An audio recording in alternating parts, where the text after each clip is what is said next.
Bismillahirrahmanirrahim. Assalamualaikum warahmatullahi wabarakatuh. Halo semua, apa kabar? Semoga kalian semua sehat ya.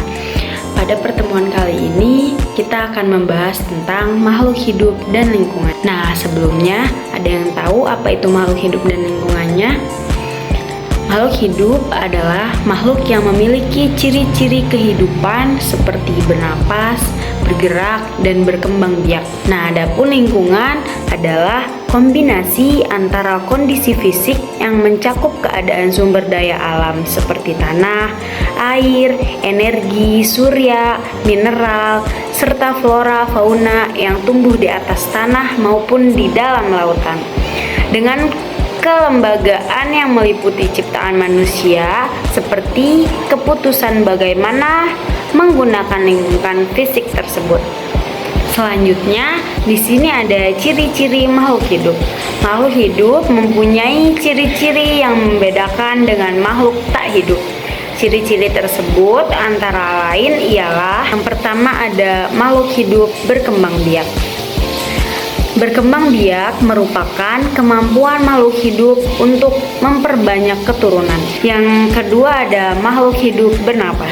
Semua makhluk hidup pasti melakukan proses pernapasan. Proses pernapasan ini berguna untuk menghasilkan energi atau yang lebih dikenal dengan proses oksidasi. Yang ketiga ada makhluk hidup bergerak. Salah satu ciri yang sangat membedakan antara makhluk hidup dengan makhluk tak hidup adalah bergerak. Gerak pada manusia dan hewan akan nampak sangat jelas karena manusia dan hewan mempunyai alat gerak. Nah, yang keempat ada makhluk hidup menerima dan menanggapi rangsangan atau iritabilitas. Kemampuan menerima dan memberikan tanggapan terhadap perangsang adalah salah satu hal yang membedakan makhluk hidup dengan makhluk tak hidup. Nah, yang kelima ada makhluk hidup tumbuh dan berkembang. Tumbuh merupakan suatu proses bertambah besarnya ukuran makhluk, sedangkan kembang merupakan suatu proses pencapaian kedewasaan. Nah, yang keenam ada makhluk hidup memerlukan makanan dan air. Makanan diperlukan oleh makhluk hidup sebagai sumber tenaga, sedangkan air diperlukan untuk keseimbangan. Yang ketujuh ada makhluk hidup mengeluarkan zat sisa. Zat sisa dari proses produksi harus dikeluarkan. Jika tidak akan menimbulkan racun di dalam tubuh. Nah, selanjutnya ada organisasi kehidupan. Tidak ada makhluk hidup yang memenuhi kebutuhan hidupnya sendiri. Hubungan antara makhluk hidup dengan lingkungannya dapat digambarkan sebagai berikut. Nah, yang pertama ada individu. Individu adalah setiap anggota populasi. Namun harus diingat bahwa individu bersifat tunggal. Nah, yang kedua ada populasi. Apa itu populasi? Populasi adalah kumpulan makhluk hidup sejenis yang tinggal di suatu tempat. Yang ketiga ada komunitas. Komunitas adalah kehidupan bersama antara makhluk hidup yang terdiri dari beberapa populasi yang hidup bersama di suatu tempat. Nah, selanjutnya ada ekosistem. Apa itu ekosistem? Ekosistem adalah hubungan makhluk hidup dengan lingkungannya. Ekosistem ditempati oleh banyak jenis makhluk hidup yang disebut komponen biotik. Nah, yang kelima ada bioma. Apa itu bioma? Bioma adalah ekosistem besar yang meliputi suatu daerah yang luas dan memiliki flora dan fauna yang khas. Bioma merupakan ekosistem-ekosistem yang terbentuk karena perbedaan letak geografis dan astronomis. Nah, selanjutnya ada biosfer. Kesatuan berbagai ekosistem yang meliputi sebuah organisme dan lingkungan yang berinteraksi untuk berlangsungnya kehidupan disebut biosfer. Dapat disimpulkan, biosfer adalah permukaan bumi di mana semua makhluk hidup dapat melangsungkan semua kehidupannya. Selanjutnya, di sini ada keanekaragaman makhluk hidup. Yang pertama ada keanekaragaman ekosistem. Ekosistem merupakan suatu lingkungan yang terdiri atas unsur-unsur biotik atau jenis-jenis makhluk hidup. Yang kedua ada keanekaragaman jenis. Jenis merupakan satuan organisme yang dapat dikenal dari bentuk dan penampilannya. Nah, yang ketiga ada keanekaragaman genetik. Setiap jenis umumnya terdiri dari beberapa populasi yang tersusun dari sekumpulan individu yang banyak sekali jumlahnya. Nah, selanjutnya ada klasifikasi makhluk hidup. Para ahli taksonomi modern mengklasifikasikan semua makhluk hidup menjadi 6 kingdom yang meliputi Archaebacteria, Eubacteria, Protista, fungi, plantea, dan animal. Nah, selanjutnya ada rantai makanan. Apa itu rantai makanan? Rantai makanan adalah hubungan yang menggambarkan peristiwa makan-memakan antara makhluk hidup. Selanjutnya ada jaring-jaring makanan. Apa itu jaring-jaring makanan? Jaring-jaring makanan merupakan sekumpulan rantai makanan yang saling berhubungan.